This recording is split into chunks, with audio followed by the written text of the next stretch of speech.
अस्सलाम वालेकुम नाजरीन, इस एपिसोड के आगाज में हम देखेंगे कि उस्मान साहब जंगल में लुकास और सोफिया के कदमों के निशानात का ताकुब कर रहे होते हैं। बाला उस्मान साहब से कहती है वो जानते हैं कि हम सगोत को ले लेंगे, इसलिए वो इस जंगल से बाहर नहीं निकल पाएंगे। इन्हें यहाँ छुपने के लिए कोई सुराग जरूर मिल गया होगा हजूर। और फिर उस्मान साहब रास्ते की जानब देखते हैं और बग्गी के पहियों के निशानात को देखते हैं जो कि यहाँ आकर गहरे हो रहे होते हैं। उन्हें देखकर उस्मान साहब गुस्से से कहते उन्होंने हमारी जमीनें छोड़ दी हैं। ये सुनकर बाला हैरानगी से पूछती कैसे? तो उस्मान साहब कहते हैं उन्होंने कराची साहब की मदद से हमारी जमीनें छोड़ दी हैं। ये सुनकर बाला, बेगम खातून और यूसुफ भी थोड़ा परेशान होते हैं। और फिर उस्मान साहब अपनी तलवार जमीन में गाड़ते हुए कहते हैं यहाँ निशानात इस तरफ आते हैं और ये निशानात इस तरफ गहरे हो गए हैं। वाज़े तौर पर इसने किसी को यहाँ आने दिया। तो बेगम कहती हमने इसे अपनी आंखों से देखा है उस्मान साहब, बग्गी खाली थी। तो बाला कहती इन्हें एहसास हो गया होगा कि हम आ रहे हैं, इसलिए वो बग्गी से बाहर निकल गए। तो उस्मान साहब कहते हैं फिर इसने इन्हें दोबारा अंदर आने दिया। कराची साहब के तहफ़्फ़ुज़ के साथ उन्होंने हमारी जमीनें छोड़ दी हैं। और फिर कहते हैं ऐसा मत करो, क्या तुम्हें शर्म नहीं आती? हाँ, क्या तुम्हें शर्म नहीं आती? तुम एक काफिर की हिफाजत कैसे कर सकती हो? ऐसे ही रहने दो, ऐसा ही रहने दो कराची साहब।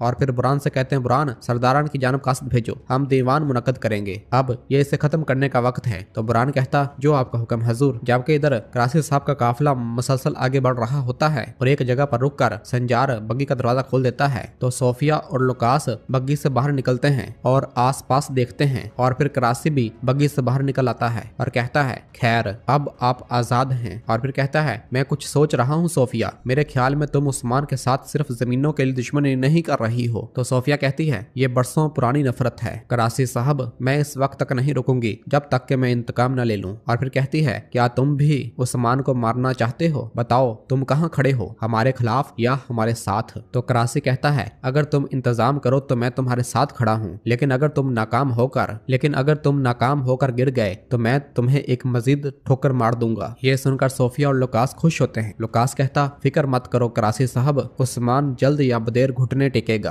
तो कराची कहता है कायनुमाज इन्हें 2 घोड़े दे दो। तो कायनुमाज कहता जैसे आपका हुक्म हजूर। और कायनुमाज सोफिया और लुकास को 2 घोड़े दे देता है। कराची उनसे कहता जाएं, आपका सफर महफूज हो। तो सोफिया कहती शुक्रिया कराची साहब। और फिर लुकास और सोफिया उन घोड़ों पर सवार होकर वापस अक हिसार किले की जानब रवाना हो जाते हैं। जबकि इधर काई कबीले में हम देखते हैं कि उरहान अपना घोड़ा भगाता हुआ काई कबीले आता है और कहता है रास्ता साफ करो, रास्ता साफ करो। जबकि पीछे ही बाहियान साहब भी घोड़ा गाड़ी भगाते हुए काई कबीले आता है। अलाउद्दीन कहता चले बाहियान साहब चले, शिफा खाने की जानब चले। तमाम खवातीन भागती हुई बाहर आती हैं और ये सारा मंजर देखती हैं। हजल खातून भी अपने बेटे को पुकारते हुए रोते हुए उसकी जानब बढ़ती है और जैसे गाड़ी के पास आती है और अपने बेटे को यूं जख्मी हालत में देखती है और रोने लग जाती है और कहती है मेरे बेटे, मेरे बच्चे, उन्होंने तुम्हारे साथ ये क्या सा सलूक किया बेटा? और रोने लग जाती है। और फिर बाहियान साहब अलाउद्दीन और बाकी सराजा को गाड़ी से नीचे उतारते हैं और उसे जल्दी से शिफा खाने की जानब लेकर भागते हैं। जबकि हजल खातून भी उसे देखकर रो रही होती है और कहती है क्या तुम मेरे बेटे को नहीं बचा सके हैं? मेरा सरोजा। और उसे लेकर शिफा खाने में दाखिल हुआ जाता है और हजल खातून रोते रोते गिर जाती है। जबकि खवातीन हजल खातून को पकड़ती हैं और उसे हौसला देती हैं और कहती हैं ऐसा मत करें हजल खातून, ऐसा मत करें, अलाउद्दीन इसका ख्याल रखेगा, वो ठीक हो जाएगा। हजल रोते हुए कहती गद्दारो। और फिर कहती है वो ठीक हो जाएगा? तो खवातीन कहती वो ठीक हो जाएगा। और फिर उरहान अपने सिपाहियों से मुखातब होकर कहता है सिपाहियों वो गिद्दड़ नहीं रुकेंगे, ज़ाहिर है गश्त की तादाद बढ़ाएं और दरवाजे पर हिफाजत बढ़ा दें। सब लोग, आप सब अपनी आंखें खुली रखेंगे, सिर्फ इस कबीले के अफराद को अंदर जाने दिया जाएगा, जल्दी जाओ। और तमाम सिपाही वहां से रवाना हो जाते हैं। और फिर होलफिरा उरहान से पूछती है उरहान क्या हुआ है? फातिमा क्या सब ठीक है? तो उरहान कहता है वो ठीक है होलफिरा, अल्लाह का शुक्र है वो ठीक है। इन काफिरों का मंसूबा खाक में मिल गया है, हमारी सरजमीन सगोत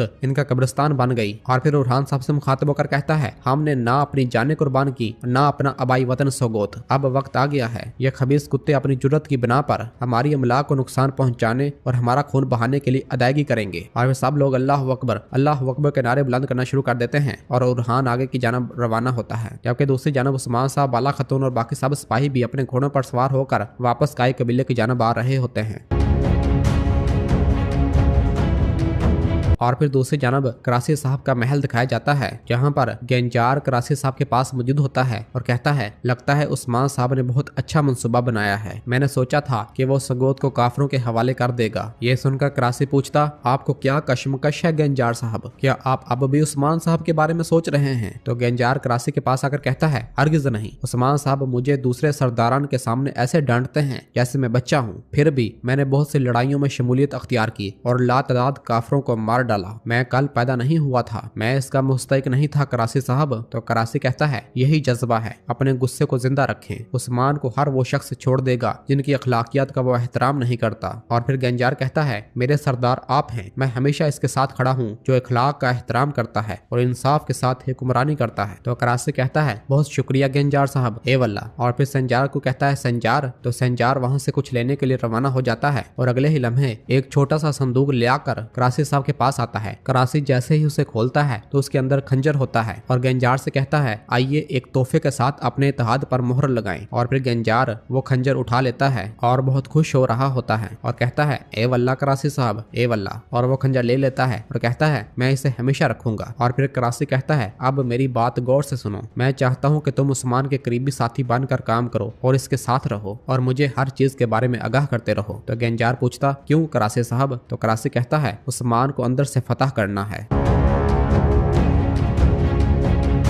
जबकि इधर काय कबीले में हम देखते हैं कि उस्मान साहब वापस कबीले आ चुके होते हैं और बाला उस्मान साहब के हाथ मुंह धुलवा रही होती है और फिर कहती है, आपका गुस्सा पहाड़ जैसा है उस्मान, मैं इसे देख सकती हूँ। तो उस्मान कहता है, करासी और इसके साथी, मैं इनकी आग बुझा दूंगा, शुक्रिया बाला। और फिर उठ खड़ा होता है और जाकर अपनी नशिस्त पर बैठ जाते हैं। और फिर इसी दौरान आयशा खातून इजाजत लेकर खेमे के अंदर दाखिल होती है और उस्मान साहब के पास आती है और आकर सलाम करती है। उस्मान साहब कहते, जी हाँ आयशा खातून, क्या आपके पास मुझे बताने को कुछ है? और फिर कहते हैं, हाँ मैं इसे देख सकता हूँ, आपको मुझे कुछ बताना है, यहाँ आओ। और फिर आयशा जाकर उस्मान साहब के पास बैठ जाती है। उस्मान साहब कहते, आओ अब बोलो। तो आयशा कहती है, मेरे बाबा इलबाई एक तवील अरसे से हमारी रियासत और आपके लिए काम कर रहे हैं। तो उस्मान साहब कहते हैं, हाँ, और क्या आप इसके लिए मुझसे नाराज हैं? तो आयशा कहती, मुझे गुस्सा नहीं बल्कि गरूर है। वो आप और हमारे वतन के लिए गए हैं, लेकिन अल्लाह गवाह है मुझे उनकी बहुत याद आती है, लेकिन मैं किसी को नहीं बताती। मैं जब अपने खेमे में अकेली होती हूँ तब रोती हूँ ताकि कोई मुझे कमजोर ना समझे। मेरे बाबा ने मुझे ऐसा ही सिखाया है। ये सुनकर उस्मान साहब आयशा को प्यार करते हैं और कहते हैं, आह आयशा खातून, आपके बाबा ने आपको बहुत अच्छी बात सिखाई है। तो फिर मैं आपको ये बताता हूँ कि आपके बाबा जल्द ही कबीले में वापस आएंगे। ये सुनकर आयशा बहुत खुश होती है और बाला भी हंसती है। उस्मान साहब कहते हैं, आपकी हसरत खत्म हो जाएगी, परेशान न हो, और आयशा से प्यार करते हैं।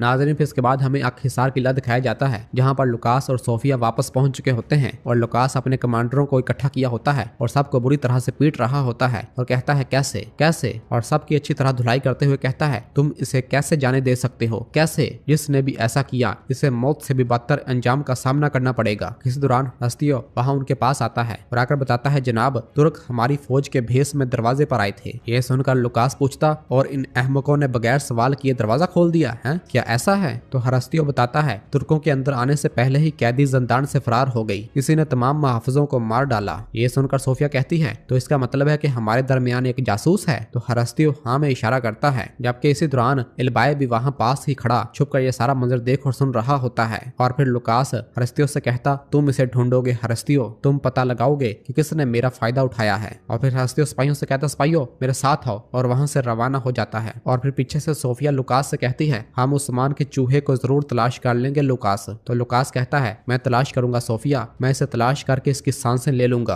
और ये कहकर गुस्से से अंदर रवाना हो जाता है। ये सुनकर एलबाई कहता, तो तुम्हारा नाम सोफिया है? हाँ। और सोफिया भी अंदर की जानब रवाना हो जाती है। और नाजरीन, इसी जगह पर एपिसोड खत्म करते हैं। मिलते हैं बहुत जल्द अगली एपिसोड के साथ। वीडियो को लाइक कर दें और जिन दोस्तों ने अभी तक चैनल सब्सक्राइब नहीं किया वो जल्दी से चैनल सब्सक्राइब कर दे और बेल आइकन यानी घंटी वाले निशान को भी प्रेस कर दे, ताकि आने वाले एपिसोड्स आपको आसानी मिल सके। दुआ में याद रखें। अल्लाह हाफ़िज़।